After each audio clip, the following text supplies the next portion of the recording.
رات ہوتے ہی میری بیٹی پیٹ پکڑ کر چلانا شروع کر دیتی کہ بہت درد ہے۔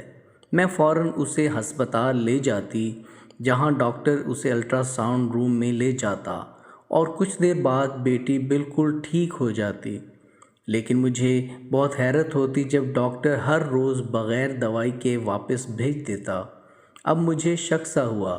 ایک دن بیٹی کا برقع پہن کر جو ہی الٹرا ساؤنڈ روم میں گئی تو میری 17 سالہ بیٹی نے انٹرمیڈیٹ کے امتحان پاس کیے تو ایک ہی ضد لگائی کہ شہر جا کر ڈاکٹری کی پڑھائی کرنی ہے۔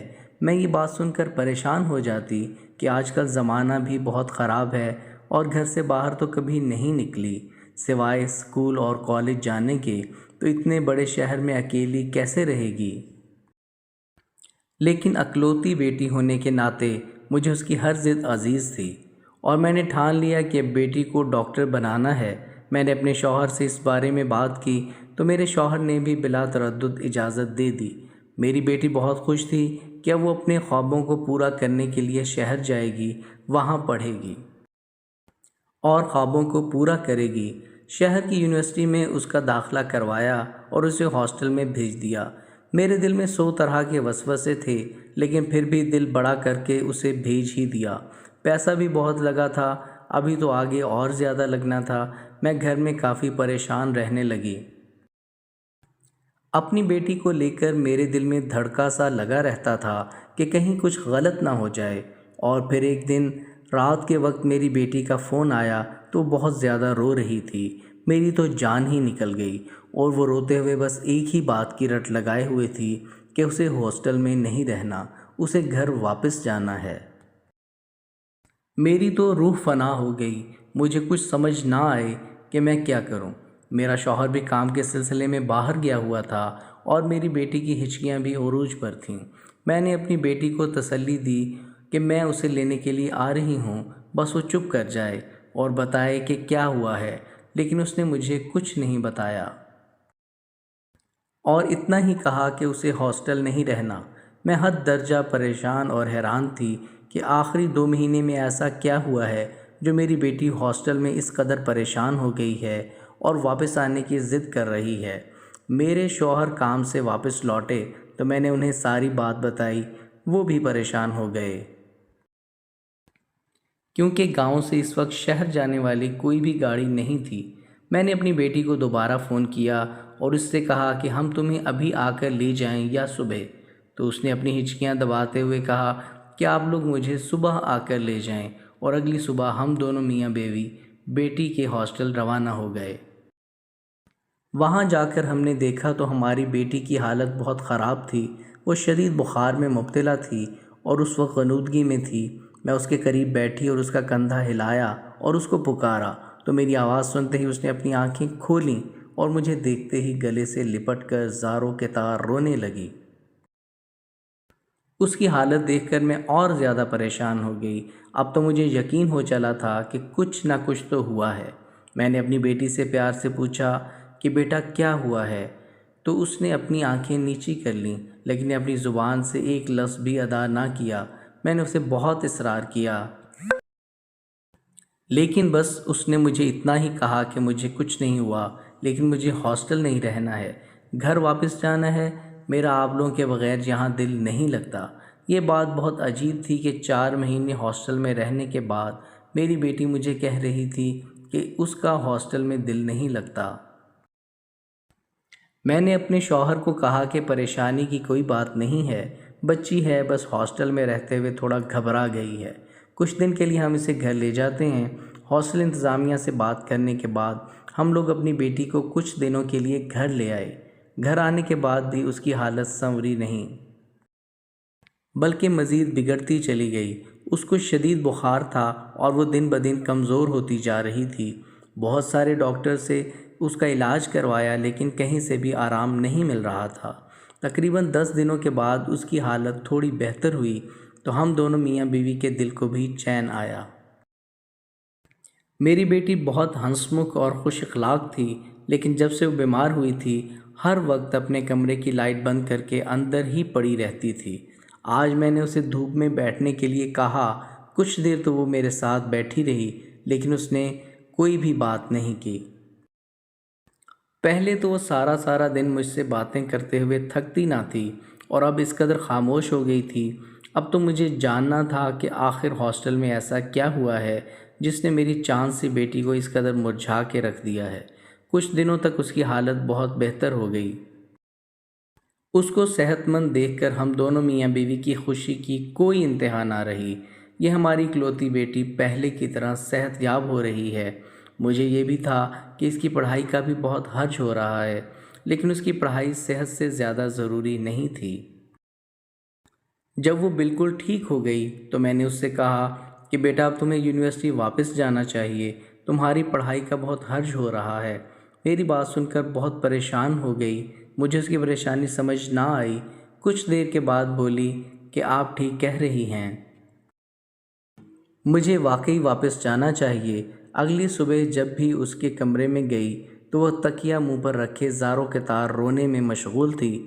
میں جلدی سے اس کے پاس گئی اور اس کے منہ سے تکیہ ہٹایا اور اس سے پوچھا کہ کیا ہوا ہے، تو کہنے لگی کہ میرے پیٹ میں بہت شدید قسم کا درد ہے جو کہ ناقابل برداشت ہے۔ میں نے اپنی بیٹی کی جلدی سے چادر اٹھائی اور اسے لے کر اپنے گاؤں کے کلینک پر لے آئی۔ ڈاکٹر نے اس کو چیک کیا اور اسے دوا دی۔ ڈاکٹر کہنے لگا کہ دوا کھانے کے بعد کچھ دیر تک یہ بالکل ٹھیک ہو جائے گی۔ گھر آ کر میں نے اسے دوا کھلائی، اور تھوڑی ہی دیر بعد میں نے جب اس کی طبیعت پوچھی تو کہنے لگی کہ اب مجھے زیادہ درد نہیں ہو رہا۔ میرا دل اب ہر وقت بیزار رہنے لگا کہ میری ایک ہی بیٹی ہے اور وہ بھی ہمہ وقت بیمار۔ یہ سوچ کر میں بہت غم زدہ ہو جاتی تھی۔ اب تو یہ روز ہی ہونے لگا۔ اس کے پیٹ میں شدید درد اٹھتا اور میں اسے کلینک لے جاتی۔ اندر کلینک میں ڈاکٹر الٹرا ساؤنڈ والے کمرے میں 10 منٹ تک اس کو چیک کرتا اور دوا دیتا۔ کچھ دیر تک وہ ٹھیک ہو جاتی۔ مجھے کبھی کبھی لگتا تھا کہ دال میں کچھ کالا ہے، لیکن پھر میں اپنی سوچ کو جھٹک دیتی۔ میرے شوہر نے مجھے کہا کہ ہماری بیٹی کی اب شادی کی عمر ہے اور ہاسٹل جانا نہیں چاہتی اور آگے پڑھنا بھی نہیں ہے، اس لیے ہم ایسا کرتے ہیں کہ اس کی شادی کر دیتے ہیں۔ میں پریشان تھی کہ اپنے شوہر کو کیسے بتاؤں کہ اب ہر وقت اس کے پیٹ میں درد رہنے لگا ہے، لیکن میں نے اپنے شوہر سے کوئی بات نہیں کی اور اس کی ہاں میں ہاں ملائی۔ ایک دن میرے شوہر نے مجھے کہا کہ ان کے دوست کا بیٹا ڈاکٹر ہے، وہ ہمارے گھر رشتہ لے کر آنا چاہتا ہے ہماری بیٹی کے لیے۔ میں نے کہا ٹھیک ہے، آپ بلا لیں۔ رشتہ دیکھنے کے لیے لڑکے کی ماں اور لڑکا آیا تھا۔ ہمیں لڑکا بہت پسند آیا۔ شہر میں اس کا گھر تھا، لیکن وہ رشتہ کسی اچھی گاؤں والی سلجھی ہوئی لڑکی سے کرنا چاہتا تھا جو اس کا گھر اچھے سے سنبھال سکے، اور پھر میرے شوہر تو ان کے دوست تھے، تو ہمیں بھی کوئی اعتراض نہیں تھا اور نہ ہی ان لوگوں کو کوئی اعتراض تھا۔ ہم لوگوں نے رشتہ پکا کر دیا اور 2 مہینوں کے بعد شادی کی تاریخ بھی طے ہو گئی۔ میری بیٹی ایک دم سے بالکل ٹھیک ہو گئی اور اس بات نے مجھے حیرانی کے ساتھ ساتھ خوش بھی کر دیا۔ اور پھر وہ دن بھی آ گیا جس دن میں نے اپنی بیٹی کو رخصت کر دیا۔ اس کے بعد ہمارا گھر بہت ویران ہو گیا۔ میری بیٹی ہمیں ملنے کے لیے 1 مہینے کے بعد آتی تھی اور میرے پوچھنے پر وہ ہمیشہ یہی کہتی تھی کہ میں بہت خوش ہوں اپنے گھر میں۔ اس کی آواز سن کر میں بھی پرسکون ہو جاتی، اور پھر ایک دن ایک فون کال نے میرے پیروں تلے سے زمین کھینچ لی۔ وہ فون میری بیٹی کے سسرال والوں کی طرف سے تھا۔ ہم لوگ جیسے ہی میری بیٹی کے سسرال پہنچے تو میری بیٹی نے بتایا کہ میری ساس صبح کی گئی ہوئی ہے اور ابھی تک واپس نہیں آئی۔ پورا محلہ چھان مارا، کسی نے بھی اسے صبح نہیں دیکھا۔ ہم لوگوں نے دوبارہ پورا محلہ چھان مارا، لیکن میری بیٹی کی ساس کہیں بھی نہ ملی۔ میرے شوہر نے اپنے دوستوں کے ذریعے پولیس وغیرہ سے بھی رابطہ کیا۔ پولیس آ گئی، لیکن میری بیٹی کی ساس کے بارے میں کوئی بھی پتہ نہ لگ سکا کہ وہ آخر کہاں گئی ہے۔ میری بیٹی کے گھر میں ایک دم سے بھونچال آ گیا تھا۔ ہر کوئی پریشان تھا کہ آخر میری بیٹی کی ساس کہاں جا سکتی ہے۔ ہم لوگ تو واپس آ گئے شام تک۔ میری بیٹی کا شوہر بھی باہر کے ملک گیا ہوا تھا اپنے کسی کام کے سلسلے میں۔ میری بیٹی کے شوہر کا نام علی تھا۔ 1 مہینے کے بعد میری بیٹی کا شوہر بھی باہر کے ملک سے واپس لوٹ آیا تھا، لیکن اس کی ساس کا کوئی اتا پتہ نہیں تھا۔ ایک دن اچانک ہی میری بیٹی شام کے وقت اپنے کپڑے کا بیگ ساتھ لے آئی۔ وہ بہت پریشان تھی۔ میں نے اسے بٹھایا، پانی پلایا اور اس سے پوچھا کہ کیا ہوا ہے، تو میری بیٹی نے مجھے کہا، ماں مجھے معاف کر دو۔ میں اس کی باتیں سن کر حیران رہ گئی کہ آخر وہ ایسا کیوں کہہ رہی ہے۔ تو اس نے مجھے جو باتیں بتائیں انہیں سن کر میں ایک بار کام کر رہ گئی۔ میری بیٹی نے مجھے کہا کہ ساس کی گمشدگی کے بعد میرا شوہر باہر کے ملک سے لوٹ آیا۔ وہ بھی بہت پریشان تھا۔ اس نے ہر ممکن کوشش کی ڈھونڈنے کی، لیکن اس کا کہیں پتہ نہ کروا سکا۔ مجھے یوں محسوس ہو رہا تھا جیسے وہ اپنی ماں کو لے کر بہت زیادہ پریشان ہے، اسی لیے مجھے نظر انداز کر رہا تھا۔ لیکن کچھ دنوں کے بعد اس نے مکمل ہی مجھے نظر انداز کر دیا۔ میں نے اس سے بات کرنے کی کوشش کی اور اسے کہا کہ جب سے آپ آئے ہیں آپ نے میرے ساتھ کوئی بات چیت نہیں کی۔ میرا شوہر مجھے کہنے لگا کہ میں اپنی سرگرمیوں میں مشغول ہوں، مجھے کسی کی پرواہ کرنے کی کوئی ضرورت نہیں۔ اپنے شوہر کا یہ جواب سن کر مجھے یقین ہی نہیں آ رہا تھا کہ یہی میرا شوہر ہے جو مجھ سے اتنے میٹھے لہجے میں بات کرتا تھا، اب اس قدر تلخ بیانی کر رہا ہے۔ میں نے اس سے پوچھنے کی بہت کوشش کی کہ مجھ سے کوئی غلطی ہوئی ہے تو مجھے بتاؤ، لیکن اس نے اپنے لبوں سے قفل نہ ہٹائے۔ کچھ دنوں کے بعد مجھے یوں محسوس ہوا جیسے گھر میں کسی چیز کی تیاری چل رہی ہے۔ میں کچن میں آئی تو میری نند مختلف قسم کے کھانے بنا رہی تھی۔ میں نے اس سے پوچھا کہ خیریت ہے، آج اس قدر تیاریاں کس بات کی ہیں؟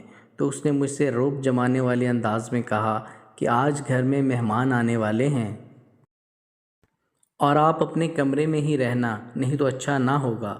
اپنی نند کا یہ رویہ مجھے بالکل سمجھ نہیں آیا۔ میں نے اس سے پوچھنا چاہا کہ میں اپنے کمرے میں کیوں رہوں، لیکن اس وقت میرا بحث کرنے کا بالکل بھی دل نہیں کر رہا تھا، اس لیے میں خاموشی سے اپنے کمرے میں چلی گئی۔ مجھے اپنے کمرے سے باتوں کی آوازیں آ رہی تھیں۔ میرا شوہر اور نند دونوں بہت خوش نظر آ رہے تھے۔ میری طبیعت بہت خراب تھی، لیکن میں نے کسی کو بھی نہیں بتایا تھا۔ پچھلے کچھ دنوں سے مجھے شدید چکر آ رہے تھے۔ آج بھی مجھے شدید چکر آنے لگے اور ساتھ ہی الٹی شروع ہو گئی۔